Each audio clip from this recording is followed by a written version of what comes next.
Takže plastová strecha, výrobňa Lamitek, Pestovateľská ulica, Bratislava. Jedná sa tu o túto plastovú krytinu. Lokálne výspravky vlastne majú tu nejaké záteky, nejaké prierazy, ktoré treba.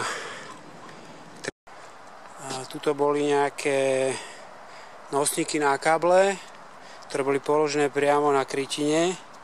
Tu je možnosť záteku. Akože ono to tu ani není žiadna podložka, ono to je priamo na tej plastovej krytine, čiže ono je dosť možné, že ten plast je poškodený priamo týmto.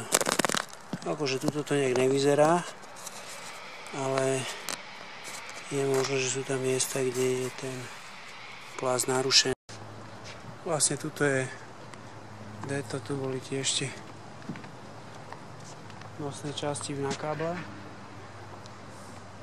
Toto je druhý pás. Vlastne tu vidíme, že tie káble už sú zmotané, čiže to bolo teraz niekedy demontované. Priamo na tej krytine akože vizuálne nevidím nejaké poškodenia, nejaké, že by tu boli diery.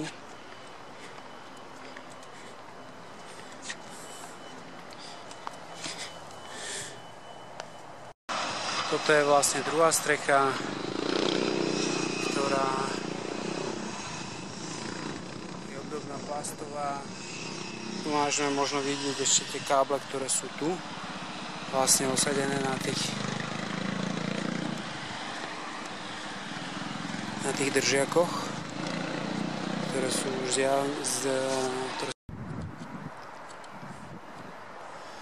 druhá strecha.